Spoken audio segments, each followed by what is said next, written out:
तो ट्रंप के मंसूबे पर किस तरह से पानी फेरा जाता है, ईरान से बेहतर इसे कोई नहीं जान सकता है।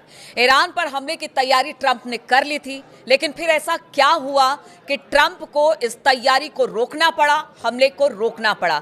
वो क्या वजह थी, किसकी वजह से कहा गया कि एक होटल को निशाना बनाने के लिए भी ईरान तैयार हो गया? क्या है पूरी खबर, किस तरह से जानकारी से लेकर मिल रही है? बातचीत करने के लिए मयंक मेरे साथ जुड़ गए हैं। मयंक, ट्रंप जो चाहे कर रहे हैं, इस वक्त टैरिफ लगा रहे हैं, हमला कर रहे हैं, धमकी दे रहे हैं, लेकिन ईरान ने किस तरह से ट्रंप को पीछे धकेला, वो एक बड़ी खबर अब इसे लेकर सामने आ रही है। वो बड़ी खबर क्या है जिसकी वजह से अमेरिका को पीछे जाना पड़ा? देखिए, ये बहुत बड़ा खुलासा हुआ है, सनसनीखेज खुलासा हुआ है कि आखिर क्यों ट्रंप को अपना पहला प्लान ईरान पर हमले का रोकना पड़ गया। देखिए, जब ये खबरें आ रही थी कि अमेरिका के जेट्स जिन्हें टेक ऑफ किया ईरान पर हमला करने के लिए, उसके बाद एंड टाइम पे बताया गया कि ट्रंप ने ऑर्डर किया और स्ट्राइक को जो है वो रोक दिया गया। अब देखिए, इसके पीछे की जो वजह बताई गई, बड़ी वजह ये थी कि कतर ने और सऊदी अरब ने, दोनों ने ये चिंता जताई और ये कहा ट्रंप को कि आप भाई ईरान पर हमला मत करें, वरना ईरान के मिसाइल से जो है हमारे बेसिस को खतरा हो जाएगा, हमें खतरा हो जाएगा। इस तरह की खबरें आई। लेकिन अब इसको लेकर एक बहुत बड़ा और सनसनीखेज खुलासा हुआ है। बताया ये जा रहा है कि कतर में, दोहा में एक 5 स्टार होटल, जिसका नाम शायद आप लोग पढ़ लें, हम नाम नहीं लेना चाह रहे उसका, तो वो होटल में एक वॉर रूम तैयार किया गया और अमेरिका के जितने बड़े अधिकारी हैं, जो सेंट्रल कमान है उसके जितने बड़े अधिकारी हैं, वो सब उस 5 स्टार होटल में शिफ्ट हो गए और उस होटल को जो है वो एक वॉर रूम बना लिया गया। और यहाँ से प्लान चल रहा था कि कैसे ईरान पर हमला किया जाए, किस देश से फाइटर पायलट्स अंदर जाएंगे, कहाँ से मिसाइल्स मारी जाएंगी, सबमरीन का क्या रोल होगा। ये पूरा प्लान जो है वो बताया जाता है कि दोहा में इस होटल से चल रहा था और ये जानकारी मिल गई ईरान को। देखिए, हुआ ये कि जैसा बताया जा रहा है, हमने पहले भी आपको ये बात कही कि एक तो रूस और चीन के सैटेलाइट्स मिडिल ईस्ट में एक एक गतिविधि को अमेरिका की और इजराइल को फॉलो कर रहे हैं। इतना ही नहीं, जितने अरब देश हैं वहाँ पे क्या मूवमेंट हो रहा है, वो अमेरिका का साथ दे रहे नहीं दे रहे, कितने फाइटर जेट्स आ रहे नहीं आ रहे, इसका पूरा हिसाब किताब रूस भी रख रहा है और चीन भी रख रहा है। अब हुआ ये कि ये जो होटल है, यहाँ पे अमेरिका के सारे अधिकारी शिफ्ट हो गए थे, जो कि अल उदैद एयरबेस से शिफ्ट हुए और ये दिखाने की कोशिश की गई कि अल उदैद एयरबेस से हमने अपने प्लेन हटा लिए हैं, हमने अपने सैनिक वहां से हटा लिए हैं ताकि ईरान वहां हमला ना करे। अगर अमेरिका हमला करता तो सबसे पहला जो है हमला होता वो अल उदैद एयरबेस पर होता और उस हमले को रोकना मुश्किल हो जाता। जब 12 दिन की जंग हुई और अमेरिका ने जब हमले किए तीनों न्यूक्लियर सेंटर्स पे, और उसको मिडनाइट हैमर नाम दिया गया था, और उसके बाद फिर जब ईरान ने 14 मिसाइल्स दागी अल उदैद बेस पर और उसमें से 4 मिसाइल गिर भी गई, अमेरिका का डिफेंस सिस्टम उसको नहीं रोक पाया, कतर का डिफेंस सिस्टम नहीं रोक पाया, और आसपास भी जो डिफेंस सिस्टम है वो 2000 किलोमीटर ट्रैवल करके मिसाइल आई 1800 किलोमीटर और वो अल उदैद एयर बेस पर गिर गई, आप नहीं रोक पाए उसको। तो सबसे बड़ा खौफ तो यही था कि कहीं अल उदैद एयर बेस ना उड़ जाए हमारा। अब उस बीच में इन्होंने अपने अधिकारियों को शिफ्ट कर दिया था इस 5 स्टार होटल।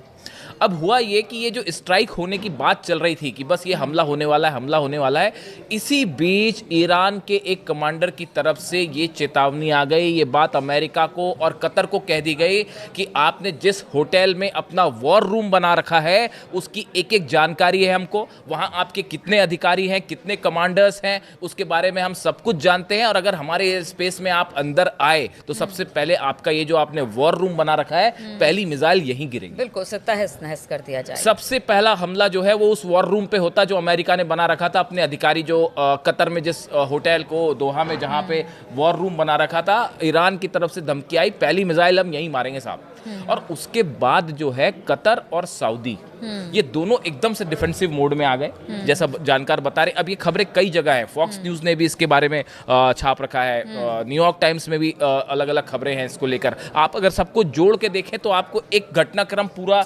बिल्कुल एक सूत्र में आपको दिखाई देगा।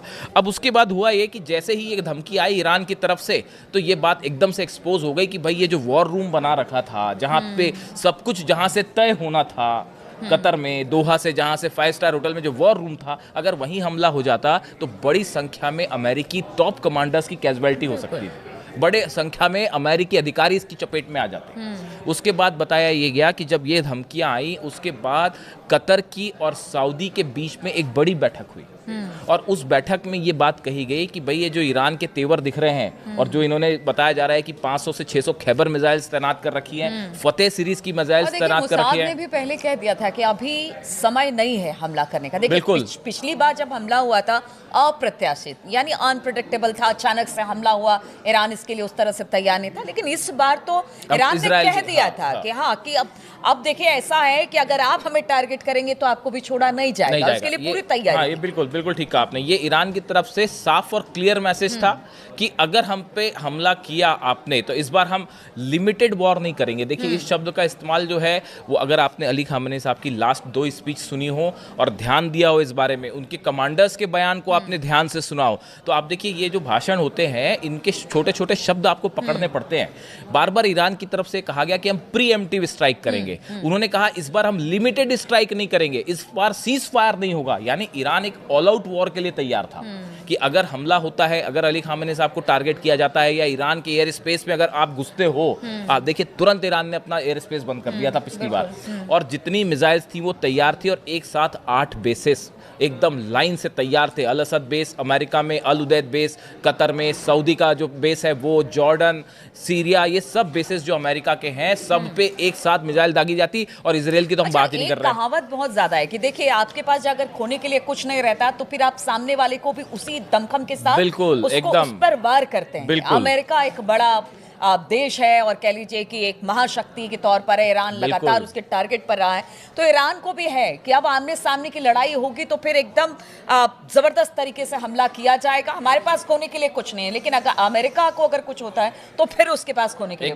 एकदम आपने ठीक कहा। यही वजह है, आप इतिहास उठा के देख लीजिए कब ऐसा हुआ कि अमेरिका को अपनी फोर्सेस वापस बुलानी पड़ गई इराक से। बताइए कब ऐसा हुआ? कभी इतिहास में हुआ ऐसा कि यहाँ ऑपरेशन होने जा रहा है ईरान पे, इराक से जो है अल असद बेस खाली करना पड़ गया? पहली बार हुआ ऐसा। अब देखिए अब ये घटनाक्रम पे आते हैं हम फिर से। अब ये जानकारी जैसी पता चला भाई इनको, अमेरिका और कतर को और सऊदी को समझ में आई ये बात कि भाई ये तो पूरी जानकारी इनके पास पहुंच चुकी है कि वॉर रूम का एक एक चीज इनके पास है। उसके बाद कतर और बताया जाता है कि सऊदी के बीच में एक बड़ी चर्चा हुई और उसमें ये तय किया गया, जिसके बाद क्राउन प्रिंस जो है मोहम्मद बिन सलमान, इनकी तरफ से अमेरिका को ये बात कही गई कि भाई देखिए आप हमारे एयर स्पेस का इस्तेमाल ना करें, आप हमारे बेसिस का इस्तेमाल ना करें। अगर आपने हमारे बेसिस का इस्तेमाल किया, जो बताया जा रहा है कि जो सऊदी की तरफ से मैसेज दिया गया कि अगर आपने ईरान पर हमला किया इस हालात में तो मिडिल ईस्ट में एक इतनी बड़ी जंग छिड़ जाएगी जो यहाँ सब कुछ तहस नहस कर देगी। और वो जब उसके बाद तो फिर ये थोड़ी ना देखा जाएगा कि सऊदी किसके साथ है और यूएई किसके साथ, जो अमेरिका के साथ वो सब ईरान के दुश्मन। और ईरान ने भी ये बात साफ साफ कह दी थी सऊदी को कि देखिए हम आप पे हमला नहीं करना चाह रहे, हम यूएई पे हमला नहीं करना चाह रहे, हम सीरिया, जॉर्डन, किसी भी, कतर, कहीं हम हमला नहीं करना चाह रहे, लेकिन अगर आपने अमेरिका को अपना एयर स्पेस दिया, अपना बेस दिया, तो मजबूरन हम आपको हमला करना पड़ेगा और हम सोचेंगे नहीं इसमें। ये बात टॉप अधिकारियों की तरफ से ईरान के कह दी गई थी इन सब देशों को, अरब देशों। यहां से पलट गया खेल। यहां से सबसे पहले तो ये जो वॉर रूम वाली बात सामने आ गई कि भाई 5 स्टार होटल उड़ाने के लिए ईरान तैयार बैठा है, सब अमेरिकी अधिकारी जो है सीधा टारगेट पे आ गए सेंट्रल कमांड के, उनको फिर पहले वहां से खाली करवाया गया। बताया जाता है कि वो आनंद में जो 5 स्टार होटल में जहां पे वॉर रूम बना हुआ था सो कॉल्ड, उसको वहां से खाली करवाया गया। सब अधिकारी को वहां उल्टे पर भगाया गया कि भाई पहले आप ही खाली करिए वरना पता चला कि आप ही निशाने पे आ जाएं। वो खाली किए गए। सऊदी और कतर के बीच में बड़ी चर्चा हुई, ये कहा गया कि भैया आप जो है हमारे बेस का इस्तेमाल ना करें। उसके बाद फिर अमेरिका ने अपने प्लान बदले और ये हुआ कि फिर अब्राहम लिंकन जो एयरक्राफ्ट कैरियर है उसको बुलाया गया। उसके अलावा जो जॉर्ज डब्ल्यू बुश इनका एयरक्राफ्ट कैरियर है उसको भी डिप्लॉय किया गया। मेडिटेरियन सी की तरफ बढ़ रहे हैं और अगले 48 घंटे में दोनों पहुंच भी जाएंगे। यानी 48 घंटे बाद आप देखिएगा फिर से हालात इसमें जो है बदल सकते हैं। अब इसी बीच ट्रंप से पूछी गई है बात, अब ये बात सब जगह लीक हो गई कि भाई ये तो हमले का प्लान था। ट्रम्प से सवाल किया गया कि भाई आपने स्ट्राइक, आप कह रहे थे एक तो मदद आ रही है, मदद आपकी आई नहीं, आपने क्या प्लान बनाया था उसे चेंज क्यों किया, क्या कोई दबाव था?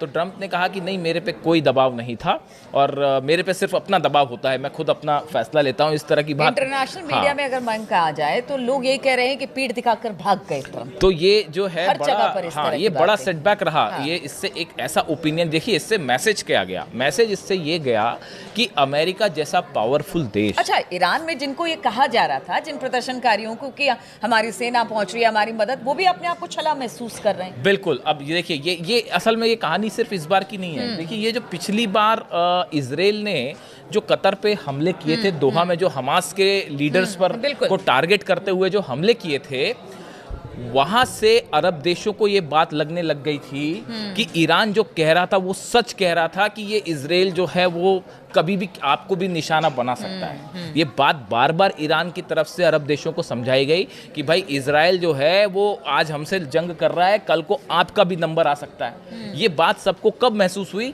जब इजराइल ने जो है वो कतर में जो है दोहा में स्ट्राइक्स करी और हमास के लीडर्स पे, वहां से जो है वो ये बात सबने महसूस की। अमेरिका इजराइल पर विश्वास करके अगर ये अरब देश ईरान का साथ छोड़ते हैं तो ये बड़ा नुकसानदेह हो सकता है। ये इस बार इनको महसूस हुई। हाँ। और इसी वजह से सऊदी और कतर की तरफ से फिर बताया जा रहा है कि बाकी कई देशों ने भी ये बात कही कि भाई आप जो है हमारे एयर स्पेस का इस्तेमाल ना करें। उसके बाद सेकेंड प्लान पे अब जो काम चल रहा है, देखिए ईरान को अभी भी घेरने की तैयारी चल रही है और बड़ी तैयारी चल रही है। पूरे जहाज जो है, दोनों एयरक्राफ्ट कैरियर आ गए हैं। कई सारे ऐसे जहाज जो एयरक्राफ्ट कैरियर नहीं है, वो भी जो है उनको जो डिस्ट्रॉयर्स कहते हैं उनको, वो पहुंचने शुरू हो गए मेडिटेरियन सी में, रेड सी में आसपास आने शुरू हो गए।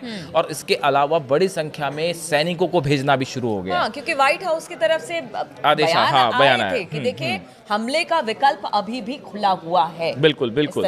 तो ये जो बिल्डअप हो रहा है ईरान के चारों तरफ, ये बता रहा है कि अभी मामला जो है 48 घंटे बाद निकल के सामने आएगा कि क्या हो सकता है। और देखिए एक और बड़ी बात, इस बार ये सऊदी, कतर और बाकी जो देश हैं, इनकी तरफ से ये बात भी कही गई अमेरिका को कि पिछली बार के विरुद्ध इस बार जो है रशिया और चीन दोनों बड़ी मदद कर सकते हैं ईरान की। आप इसको वेनेजुएला ना समझें कि वेनेजुएला पर हमला किया और वो एक देश चूंकि मेनलैंड से दूर है, रशिया से, चाइना से, तो कोई मदद नहीं कर पाया। लेकिन ऐसा ईरान के साथ नहीं है, तो वेनेजुएला मत समझिए। और यहाँ से जो है ये जो 5 स्टार होटल में वॉर रूम बनाने वाली बात थी और जो ईरान के एजेंट्स को पता चल गई, ईरान की खुफिया एजेंसीज को पता चल गई, और वहाँ से जो है ये पूरा मामला पलटा और उसके बाद इन अधिकारियों को वहाँ से छोड़ना पड़ गया और यहाँ से पलट गया ट्रंप का पहला प्लान। तो देखिए पहला प्लान तो ट्रंप का पलट दिया ईरान ने, जिस तरह से हमले को लेकर लगातार प्लानिंग अमेरिका की हो रही थी।